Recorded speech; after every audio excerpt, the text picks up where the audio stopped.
if you're in Java, Javanese. I don't speak any Balinese. I don't speak any Javanese. So national language is Indonesian. So Indonesian. So even in Java, everyone sort of knows Indonesian. Well, it depends. Like, let's say, like my boyfriend, he does speak both Indonesian and Javanese. But though his parents, they don't speak any Indonesian. They only understand Javanese. So whenever I talk to my boyfriend's parents, I need to. Oh, I know some words, but I can pick it up. But is it similar at all? It's completely different. Isn't that weird? I know it is. Isn't it weird? Yeah. I know nothing about anything, right? But isn't it strange how it seems like all of a sudden Japan has grown up in these last few thousand years and without any contact. So everyone has their own. It's strange that Java and Bali, who are so close, It is. can just grow up right beside each other and not even have a similar language. Right. The world is weird. I know. It's like we think it takes a long time, but it's actually like this. Right. And it's so weird because like when I used to live in Indonesia, I used to work at the orphanages, and then I'm Japanese, but I was the one who was teaching Indonesian to kids. Oh, wow. Even they're Indonesian because they're from different islands. Like they speak different, like the dialect. Whatever's like, spoken on that little island. Right. Yeah. It was, yeah. Well, if you do speak Indonesian, you can talk to everybody in Indonesia. Yeah. Is it in Java? Do you stand out? Yeah, like, it depends like- on which Java, like where you go, but like especially where my boyfriend is from, like there's no like foreigners. So I'm like an Aryan. Like the first time I went there, like people were touching my hair, touching my arm, like, "Ooh, who are you?" And then, Because Balinese people have got darker skin, completely different looks. But like Balinese, like they are used to foreigners. Yeah. There's so many tourists, but the Java, like especially rural areas, Yeah, they're right. not used Why to are you foreigners. here? Yeah. Really? Yeah, either you're a surfer, that's the only reason you'd be there. Like, who would go to 10,000 islands? Right. Jeez, it's a big world. So like when actually like me and my boyfriend were waiting for the spouse visa, and when we apply for spouse visa, because he doesn't have anything to prove himself, so Can't he make it then? well, it's like, so it's really complicated. So first we had to go to kind of city office and we asked, what should we do? And the staff was like, oh, okay. So the first thing you got to do is like, you got to like make a family register. Like family register. What is it? Like you got to write it down, like your parents' name and birthday and I don't know, blah, blah, blah. And then it's funny. Like I asked like his parents, like, what is your name? I need to write it down, your name and your birthday. And they're like, I don't even know my name. I don't even know my birthday. It happens, like, because in Java, like, you don't really use name. Like, when it comes to the ladies, you call ba. And when you All of them, ba. Yeah. When it comes to the guys, you say mas. So you don't need your name, Interesting. Isn't that... So, like, okay, so but if there was like 10 people in the room, how do you... you just say point? mas. Mas. And then guys turn around. And then, not you. Kind of. But how do... Because in Australia, it's all about me, number one. I have to be... It's about me, my name, my Facebook name. Okay, here's one. What do you do with Facebook then? Well, like, they don't even have, like, internet, so they don't have Facebook account. Well, so in the future, it might change, but so far... Oh, it's changing though. Like my boyfriend, he has a name, like Arif. But his parents' generation, like they don't know, they don't really use their name. They don't know their birthdays. How do you and Arif speak?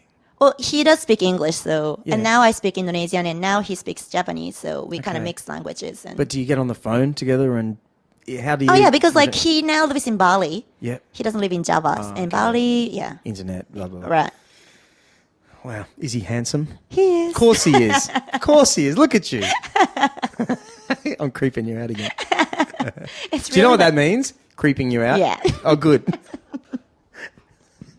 Was I creeping you out? No, like, but you know what? Like, the funny thing is, like, when I first met him, I had a fiance, and I was going to get married with that fiance in a year.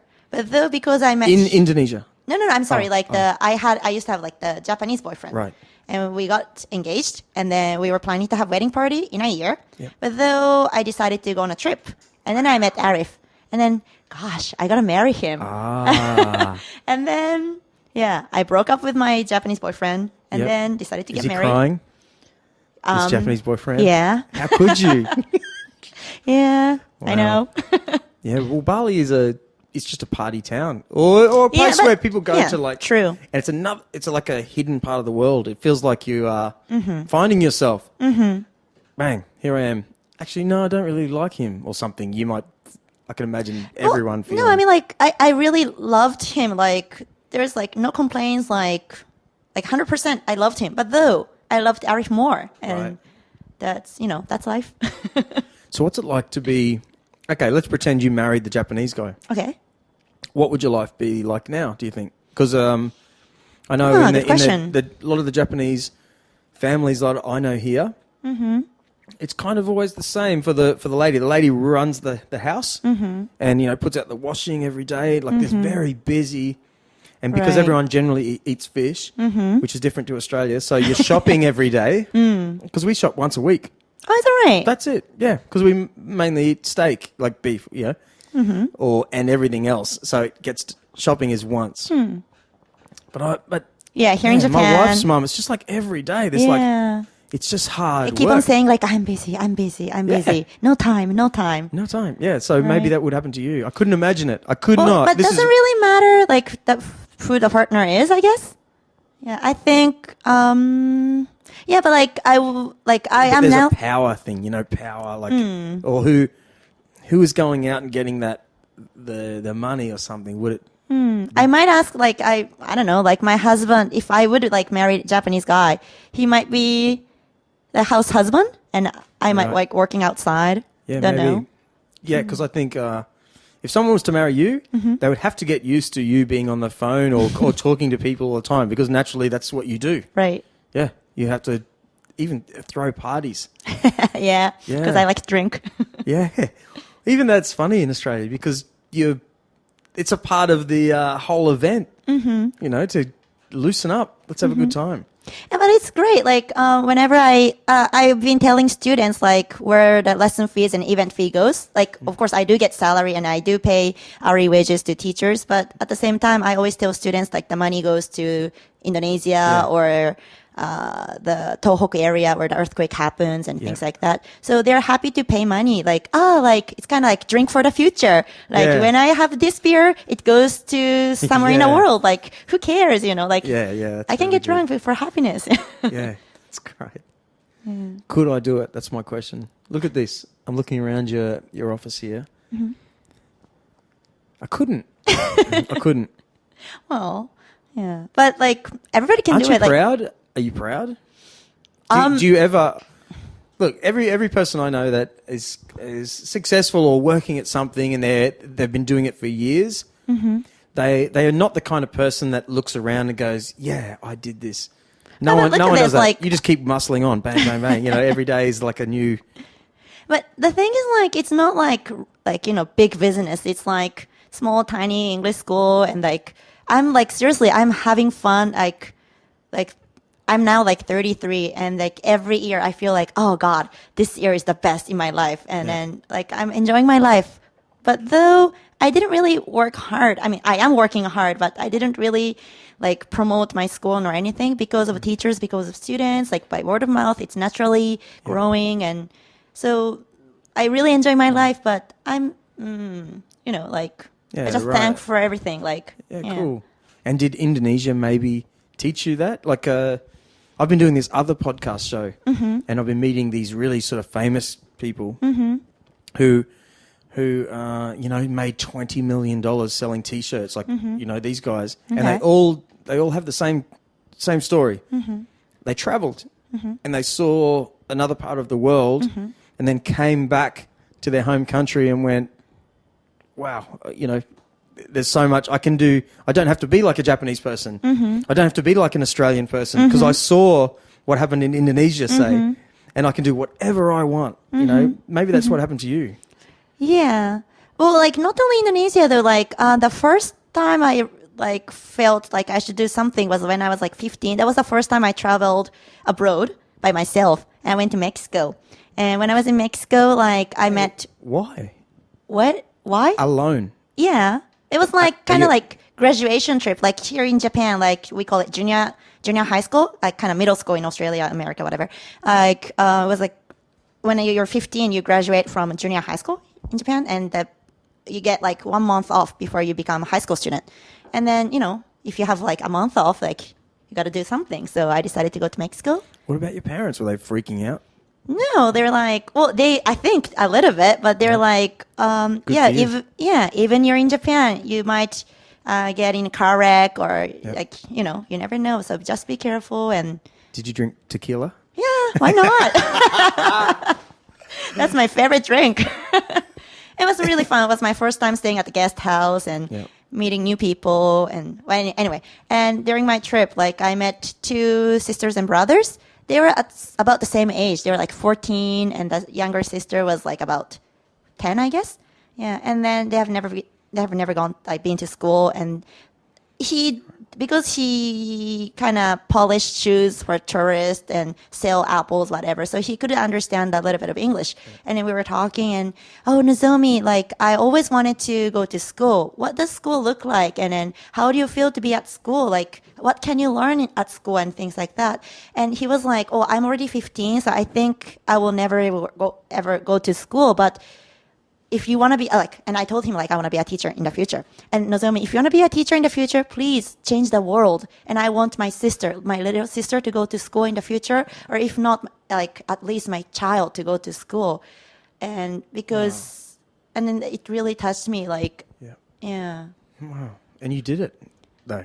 And then and he was like, please come back. If you do become a teacher, I want you to come back to Mexico and then, I don't know, teach Mexican kids, not to like private schools, public schools. I want you to become a teacher for street children like us. And so 4 years ago, I was in Mexico for about a year and I worked. Yeah, it was a great experience. And I really wanted to stay there for good, but decided to come back. And is it very different to say Indonesia? Yeah, the language is different. Yeah. Food is different. Yeah. Food is different, but people are people. Yeah. Wherever you go. Culturally, anything strange. Well, that's great. Did you see that same kid? Did you see that same guy? No. Because, no iPhone, no PC, no Facebook. Do you remember his name? James. Okay. Yeah. That's a great story. Yeah. So you've been around the world a lot. Yeah, I'd say so. And I used to work for, have you ever called an organization called Peace Boat? Yes. Peace Boat is like the big ship, like around 800 people get on a boat and you travel around the world for about 3 months. It's the boat to, I guess, mainly for university students. Yeah. And you visit more than 30 countries in 3 months. Hang on, I can hear that mic's being a bit weird. That's cool. Thanks. Peace Boat. Yeah. So I used to work there, so. Did you? Mm-hmm. And where did you travel? Lots of countries, starting from Japan. Depending on, every cruise, there is, a theme, like environmental issues or world peace or poverty, whatever. But Asian countries, Africa, South American countries. And the cool point about the Peace Boat is not only traveling, every country, you meet new people and new organization. And let's see, when you go to Brazil, you donate soccer balls from Japan. Okay. And you play soccer with local kids. And when you go to Africa, you actually homestayed in. Is it? And it's based in Shinjuku. Tokyo. Yeah. The head office is in Shinjuku, Takada no Baba. Huh. Mm-hmm. This is what I'm talking about. Oh yeah. Right. So, do you ever find that you're in Yokohama and you're like, oh, I've been everywhere and I just want to get out. I just want to move more, or I want to live here again. Oh, but the thing is, 2 years ago I came back to Japan. I was in Indonesia, Mexico, and Peace Boat. I was not in Japan. And 2 years ago, I came back to Japan and decided to open this Nido English school. So I've been in Japan only for 2 years. Wow. So for me, I love Yokohama so far. I don't get sick of it. I just love it. Okay. Yeah. Wow. And every 3 months, I go back to Indonesia. So. And what sort of events are coming up? Here in Nido, you mean? Yeah. What? give us a rundown on what you've been working out. 'Cause I couldn't believe it. I thought it was just an English. Put it this way: a year